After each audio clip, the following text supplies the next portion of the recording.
ጤናማ የፍቅር ግንኙነት ያላቸው ፍቅረኛሞች ወይ ደግሞ ባለትዳሮች በፍጹም እነዚህ ነገሮች አያደርጉም።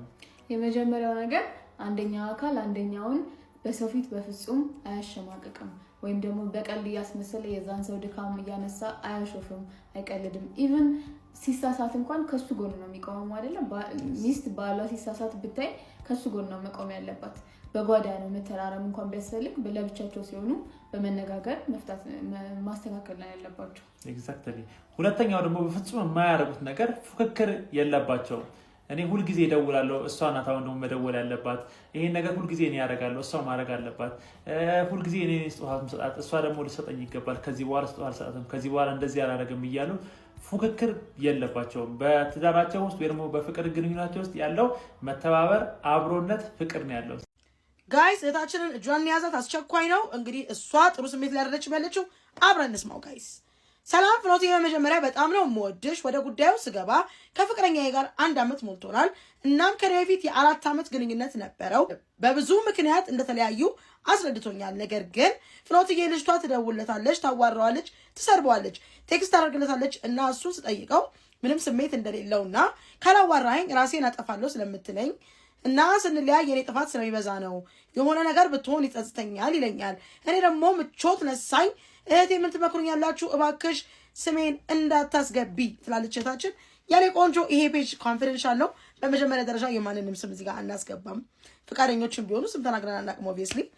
ኤኒዌይ ወደ ምክሩ ስንገባ እህቴ በመጀመሪያ ደረጃ ልጁ ከአንቺ ጋር ሆኖ በተግባር የሚያሳየሽ ጥሩ ነገሮች ካሉ እሷ ስለደወለችለት ያንቺን ማንነትም ያንቺን ዋጋም አይቀንስም።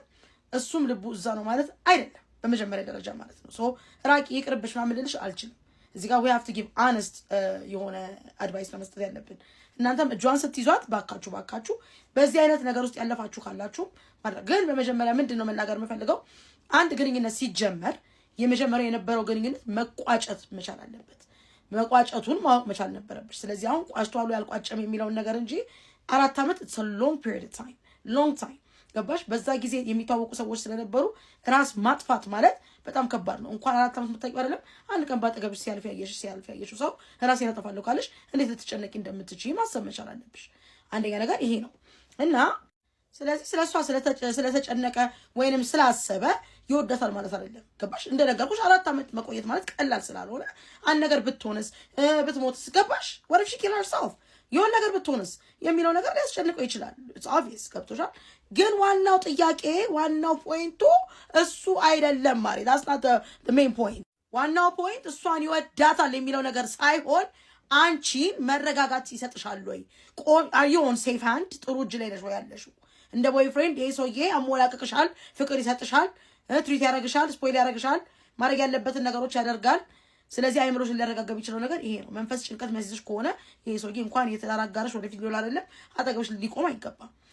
the only thing ገባችሁ? በጨጓራ በምናምን የሚያቃጥሉን ይሄ የሚነዘንዝ አይነት ነገር ወይንም ደግሞ እሷ ጋር የሚያሳያቸው ነገሮች ኮንፈርት ያልሰጡሽ ለእሷ ሞር ተግባሩ ምንን ይገልጻል? ለአንቺ ያለው ፍቅር ምን ያህል ድረስ ነው የሚለው ነገር ላይ ነው ዋናው ማተኮር ያለብን። እና ይደባበቃሉ ወይ? ግልጽነት አለ ወይ በመካከላችሁ?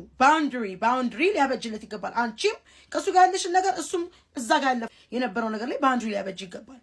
ገባሽ? እነዚህ ነገሮች ካሉ ምንም ነገር ሊያሰጋሽ አይገባም። የኔ ቆንጆ don't even care about it። በቃ ማለት አንቺ ሪላክስ አድርጊ። አዳምሽ ከሆነ አንቺ ያለው ሰው ከሆነ በእርግጥ አው ሴት ነሽ፣ ብዙ መደነቅሽ አይከፋም። ከነበረው ሪሌሽንሺፕ ከድጋሚ ሲደዋወል ምናምን ያናድዳል። ያን ነገር መቋጨት መቻል አለበት። አሁንም ማድረግ ያለብሽ ምንድነው? እንዲቋጭ ማድረግ መቻል አለብሽ። ግን ትታሹ ወይንም እሷን ይወዳል እኔን አይወድም በሚለው እየተቃጠልሽ በንዴት እየተገነገንሽ እየተብሰለሰልሽ ሳይሆን ፊት ለፊት አስቀምጠሽ ኮንፍሮንት በማድረግ ነው እነዚህ ነገሮች ማስተካከል የምትችይው። እና እዚህ ጋር እናንተም ደግሞ እጇን ያዟት ጋይስ። ስለዚህ ልጁ ደግሞ በተግባር ኤቭሪቲንግ አንቺን እየመረጠ ከሆነ ልቡ አሁን ያለበትን ነገር የሚያሳየሽ ምን ሊያሰጋሽ ይገባል? በቃ ይሄ ወደፊት አዳምሽ ነው። ግን እሷ ስለደወለችለት እሱ ጋር ፊሊንግ አለ ማለት አይደለም። ግንስ ተከታታይ አንዳንድ ነገሮች ደግሞ በደንብ አድርገው ግልጽነት ከእሷ ጋር ያለውን ሁኔታዎች ሊያሳዩሽ የሚችሉ ነገሮች ይኖራሉ። ስለዚህ እነዚህ ነገሮች ተከታታይ። ይህ የእናንተ ፔጅ ነው። ታፕ ሼር፣ ኮፒ ሊንክ፣ ሪፖስት እንዳይረሳ። ወዳችኋለሁ። ፔጃችን በጣም it's going down። ስለዚህ keep following አድርጉት። keep on following it። ስለዚህ በጣም ወዳችኋለሁኝ። የገርል ፊኒ አለውላችሁ። አሁንም እንያዝ እጄን ያዥኝ እህቴ። ጥንዶቹ ይቀጥላል ወደፊት።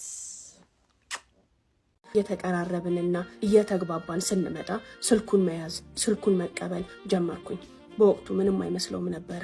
እኔ ግን የሚገቡለት ቴክስቶችና የሚደወሉለት ስልኮች ግርም ይሉኝ ስለነበረ ሆን ብዬ ነበር ስልኩን የምቀበለው። ገብቼ ሜሴጆቹን አነባለሁ። ከሴቶች ጋር የተቀጣጠረበት፣ ከሴቶች ጋር የሚያወራበት፣ ከሴቶች ጋር መጣሁ የተባባለበት ብዙ ሜሴጆች አሉት። ያንን እንደማይ ቢያቅም ምንም አይመስለውም። እንደውም እንዳይሚፈልግ ነው የሚመስለው። ስልክ ካልኩት በቅጽበት ነው አንስቶ ይወረወርልኝ። ሲጠራ ሰጠዋለሁ፣ ቴክስት ሲገባ ሰጠዋለሁ። ከዛ ውጪ ስልኩን እጅ ላይ መሆን ጀመረ። ለአንድ ሰሞን በሳምንት አንድ ቀን ነበር ትምህርት ቤት እየመጣ ፒክ የሚያደርገንና መክሰስ የሚጋብዘኝ። የሆነ ሰሞን ላይ ግን 3 ቀን አደረገው። 3 ቀን ባደረገውም ቁጥር የኔና እሱ መግባባት የኔና እሱ መቀራረብ እጅግ በጣም እየጨመረ መጣ። ግብዣውም እንደነገርኩሽ ሲጋብዝ አይን የለውም፣ ሲያዝናና አይን የለውም፣ ገንዘብ ሲያወጣ አይን የለውም። በጣም ያስደስትሻል። ሰው በልቶ የሚጠግብ አይመስለውም። ሰው ተዝናንቶ ተደስቶ በቃኝ የሚል አይመስለውም። ትልቅ የተባለ ቦታ የትም ቦታ ይወስድሻል።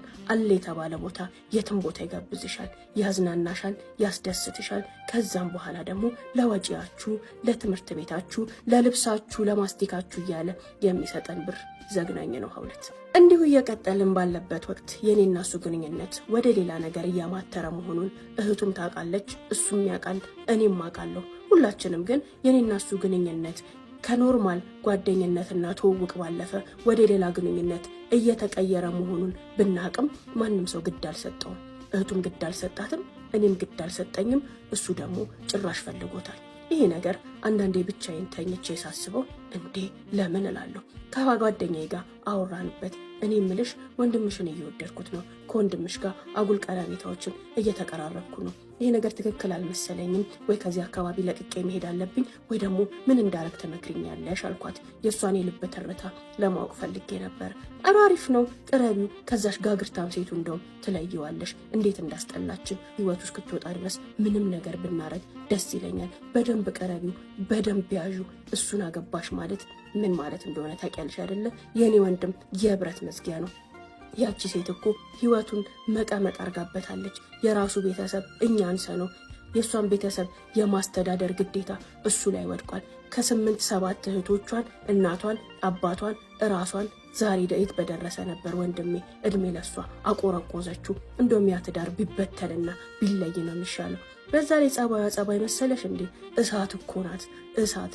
ቤቱ ሲገባ ሰላም የለው፣ ህይወቱ ሰላም የለው።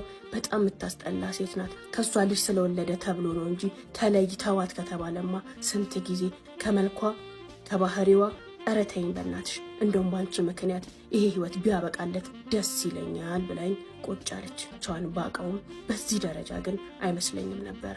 ያም የልብ ልብ ሰጠኝ መሰለኝ፣ ምንም አይመስለኝ ጀመር። በዚህ መሀል እያለን የኔና እሱ ግንኙነት ወደ ፍቅር ተቀየረ። ያኔም አጠገባቸው ሆኜ ይሄ ነገር መሆኑ ምቾት ስላልሰጠኝ ቤት ተከራይቼ ወደ ሌላ ቦታ መሄድ እንዳለብኝ ተሰማኝና ከነሱ አካባቢ ትንሽ ራቅ ብሎ ቤት ተከራየሁኝ። ለምን ተለቂዋለሽ ስትለኝ አይ ቤቱ አልተመቸኝም፣ ቅዝቃዜ ያለው እናትና አባቴ መጥቼ እናይሻለን ስላሉኝ እዚህ ጠባብ ቤት ውስጥ መሆኔን ካወቀ አባቴ ይቆጣል። ምክንያቱም የሚልክልኝ ብር ብዙ ነው። ይቺ ጠባብ ቤት ውስጥ መሆኑን ካወቀ ይደብረዋል አልኳት። እኔና ጓደኛዬ አራዳ ለአራዳ ነን። ምን እንደማስብ ምን እንደምፈልግ ታውቃለች። በእርግጥም ከወንድሟ ጋር የገባንበትን ጥልቅ ነገር ስላወቀች ፈገግ ብላ ባላምንሽም ይሁንልሽ ጥሩ እርምጃ ነው ብላ አበረታታች። ያንን ቤት ለቅቄ ወደ ሌላ ቦታ ትንሽ ሰፋ ያለች ቆንጆ የምትባል አፓርታማ ተከራይቼ ገባሁኝ። ያኔ ለእኔና ለሱ ምቹ አጋጣሚ ሆነልን። ሀውለት ይህን ሁሉ ስታረጊ ምን እያሰብሽ ነበር? ምን ፈልገሽ ነው ብትይኝ አላቅም፣ የእውነት አላቅም። እማቀው እሱን መፈለጌን፣ ከሱ ጋር መሆን መፈለጌን፣ ከሱ ጋር ሲሆን የሚሰማኝ የታላቅነትና የአሸናፊነት ስሜትን ብቻ ነው ስከተል የነበረው። ከዛ ሰፈር መልቀቄንና ቤት አፓርታማ መከራየቴን ስነግረው ጮቤ ረገጠ።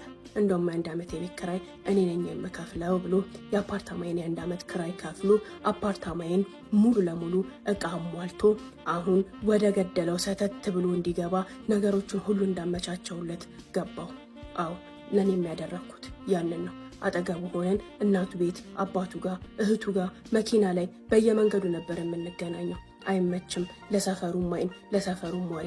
አሁን ከሱ ጋር ነፃ ጊዜና ጥልቅ የሆነ ግንኙነት ስለፈለግኩኝ ነው ያንን ያደረግኩት። ያንን ነቃ የኔ ያልሆነን ሰው ባለትዳር ሆኖም ከ10 ከ20 ሴቶች ጋር የተለያየ ግንኙነት ያለውን ሰው 21ኛ ሴት ሆኜ ለመቀራመት የዚህን ሁሉ መንገዶችን ማመቻቸት የዚህን ሁሉ ሁኔታዎችን ቀላል ማድረግ ምን አይነት አስተሳሰብ ምን አይነት ነገር እንደሆነ አሁን ቁጭ ብዬ ሳስበው በጣም ይገርመኛል።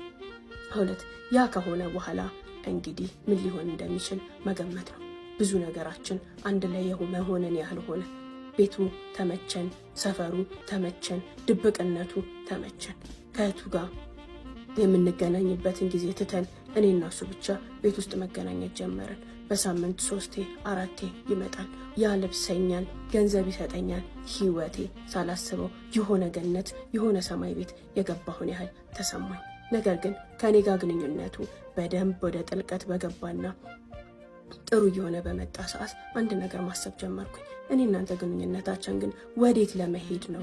ወዴት ነው የሚዘልቀው? ወዴት ነው የሚሄደው? አንድ ቀን እኮ የሚቋረጥ ነው ስለው አገባሻለሁ ይለኝ ጀመር። ምን አልኩት? አዎ አገባሻለሁ፣ እኔ አንቺን ማግባቴ የማይቀር ነው። እንዳንቺ አይነት ሴት ነው የምፈልገው። እንዳንቺ አይነት አስተዋይ፣ እንዳንቺ አይነት ምቹ፣ እንዳንቺ አይነት ሳቂታና ተጫዋች ህይወቴን የምታቀልልኝ ሴት ነው የምፈልገው። ትንሽ ጊዜ ብቻ ስጭኝ፣ አገባሻለሁ።